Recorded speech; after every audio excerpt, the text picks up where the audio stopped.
আসসালামু আলাইকুম। আজকে আমি রসমালাই কেক বানিয়ে দেখাবো। এর জন্য প্রথমে আমি কেকটা বানিয়ে নিব। দিয়ে দিলাম 1 কাপ ফ্লাওয়ার, দিয়ে দিব 1 টেবিল চামচ কর্নফ্লাওয়ার, আর দিয়ে দিব 1 টেবিল চামচ গুঁড়া দুধ। এর সাথে আরো অ্যাড করব half teaspoon baking powder, 1/4 teaspoon baking soda. এবার এই শুকনো উপকরণগুলো আমি চেলে নিব।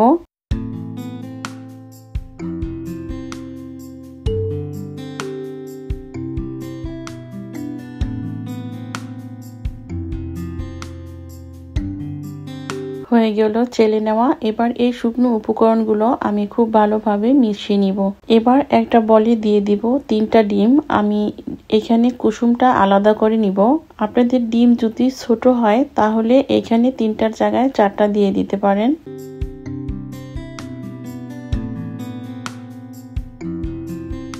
এবার ডিমের সাদা অংশটাকে আমি লো স্পিডে বিট করব যতক্ষণ না পর্যন্ত হালকা ফোমি ভাব হয়ে আসে।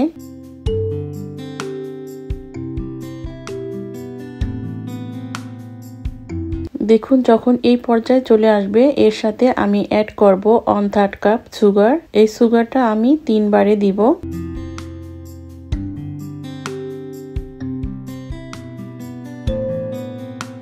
এখন এটাকে ফোমি ভাব হওয়া পর্যন্ত অপেক্ষা করতে হবে। এবার আমি দিয়ে দিলাম কুসুম। এই কুসুমটা দেওয়ার পরে কিন্তু বেশি সময় বিট করা যাবে না, জাস্ট 1 মিনিটের মতো আমি বিট করব। দিয়ে দিলাম ভ্যানিলা এসেন্স, আর দিয়ে দিব 1 টেবিল চামচের মতো কুকিং অয়েল। এখানে আপনারা না চাইলে অয়েলটা না দিলেও হবে। এবার আমি ফ্লাওয়ারটা ভালোভাবে মিশিয়ে নিব।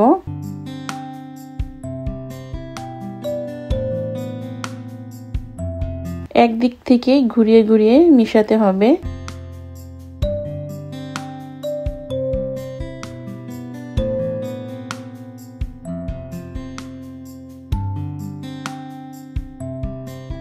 হয়ে গেল মিশিয়ে নেওয়া। এবার আমি যেই মোল্ডে কেকটা বসাবো সেই মোল্ডে দিয়ে দিলাম।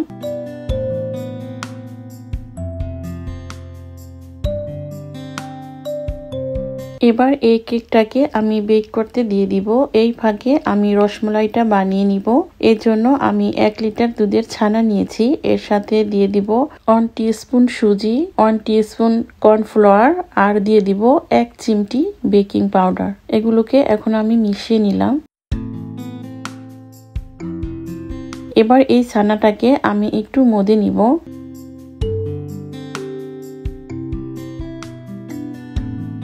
মধে নেওয়া মানে এই গুটি গুটি ভাবটা যেন চলে যায় ওই পর্যন্ত মধে নিব। হয়ে গেল মধে নেওয়া। এবার এই শুকনো উপকরণগুলো আমি ছানার সাথে খুব ভালোভাবে মিশিয়ে নিব।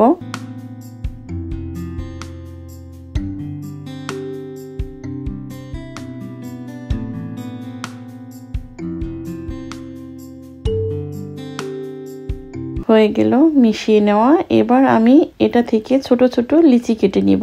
আমি যেই সাইজের রসমালাই বানাবো সেই সাইজের লিচি কেটে নিব।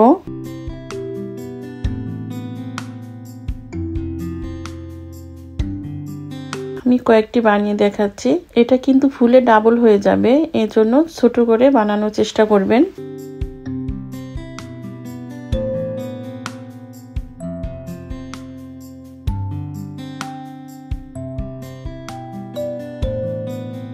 হয়ে গেল আমার সবগুলো বানানো।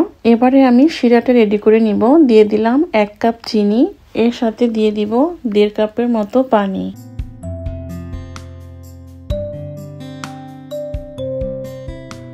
আর দিয়ে দিব জাফরান সামান্য একটু, এটা কালারের জন্য দেওয়া।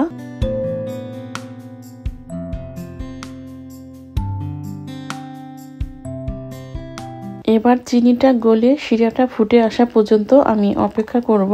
এখন এই ফুটন্ত শিরার মধ্যে আমি মিষ্টিগুলো দিয়ে দিব।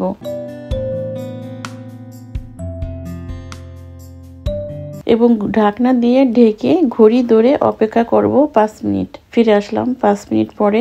দেখুন মিষ্টিগুলো ফুলে ডাবল হয়ে গেছে। এখন আমি 1 কাপের মতো পানি দিয়ে দিলাম। এটা কিন্তু ফুটন্ত গরম পানি।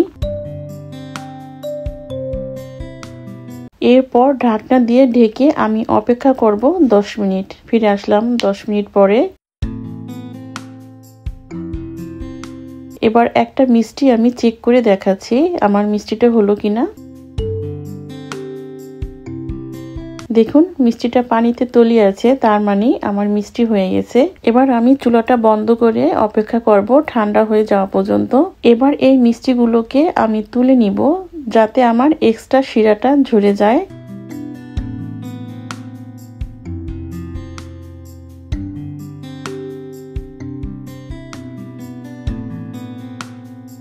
একটা মিষ্টি আমি চেক করে দেখাচ্ছি কতটা সফট আর স্পঞ্জি হয়েছে আর কি পরিমাণ শিরা সোপ করে নিয়েছে।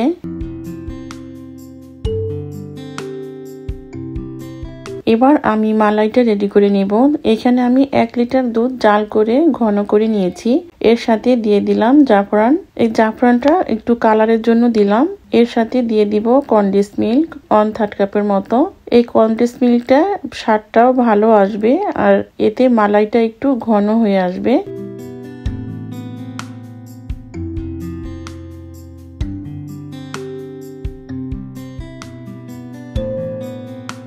এবার এই ফুটন্ত মালাইয়ের ভিতরে মিষ্টিগুলো দিয়ে দিব আর এই মিষ্টিগুলো দেওয়ার সাথে সাথে কিন্তু আমি চুলাটা বন্ধ করে দিয়েছি।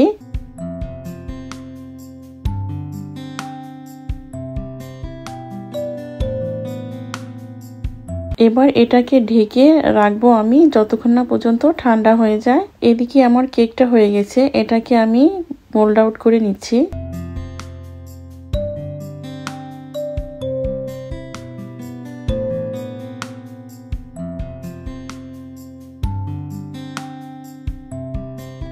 এবার এই কেকটাকে আমি 3টি স্লাইড করে কেটে নিব। হয়ে গেল আমার কেটে নেওয়া। এবার আমি হুইপ ক্রিমটা রেডি করে নিব। এর জন্য একটা বলে দিয়ে দিলাম হুইপ ক্রিম। এটাকে আমি লো স্পিডে বিট করব।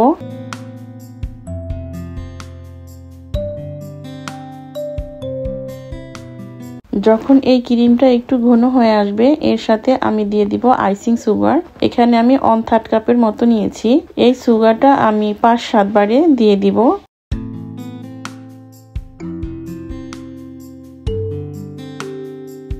হয়ে গেলে দেওয়া, এখন আমি দিয়ে দিব ভ্যানিলা এসেন্স।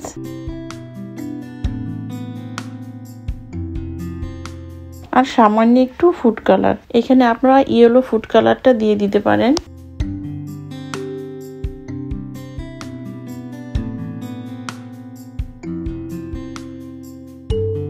হয়ে গেল আমার বিট করা। দেখুন আমার রসমালাই রেডি।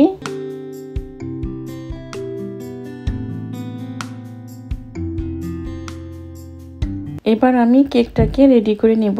কেকটা যাতে মুভ হতে না পারে এর জন্য নিচে একটু ক্রিম দিয়ে দিলাম, উপরে আমি একটা স্লাইড দিয়ে দিব। এইখানে আমি কোনো সুগার সিরাপ দিব না, এখানে আমি মালাইটা ব্যবহার করব।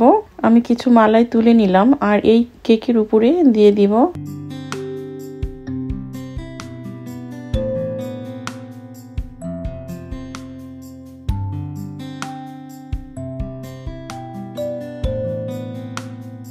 এবার উপরে আমি ক্রিম লাগিয়ে নিব।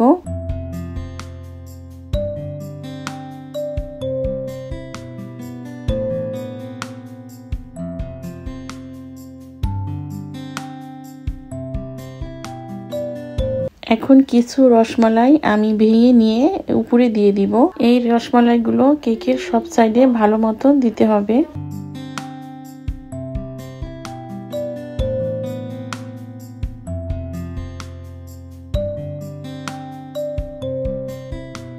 আর উপরে আমি আর একটা স্লাইড কেক দিয়ে দিব।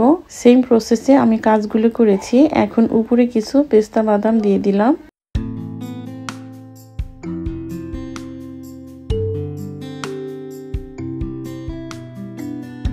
এবার আমি 3 নাম্বার কেকের স্লাইডটা দিয়ে দিলাম।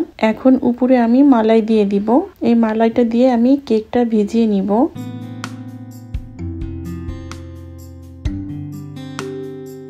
হয়ে গেল। এখন কিছু রসমালাই দিয়ে দিব।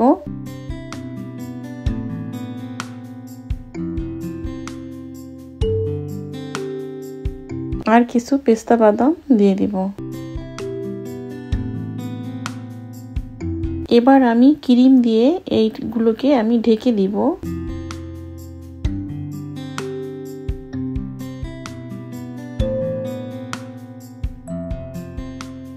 লাস্ট ফিনিশিংটা দেওয়ার আগে এই কেকটাকে আমি এভাবে সমান করে নিয়েছি।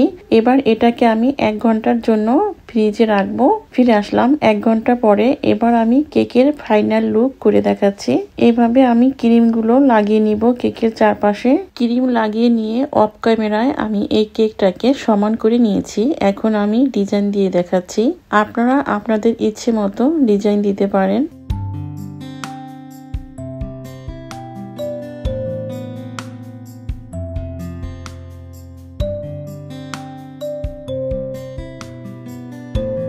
হয়ে গেল আমার ডিজাইন দেওয়া।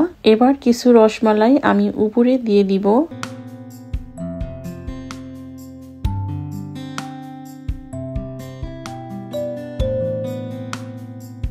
এবং কিছু রসমালাই ভেঙে নিয়ে উপরে দিয়ে দিলাম।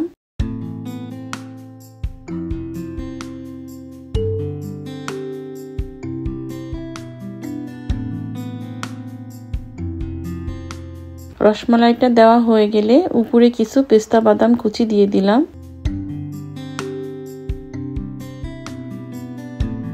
হয়ে গেল আমার রসমালাই কেক। আজকে এ পর্যন্তই। ফিরে আসবো আবার নতুন কোনো রেসিপি নিয়ে ইনশাল্লাহ।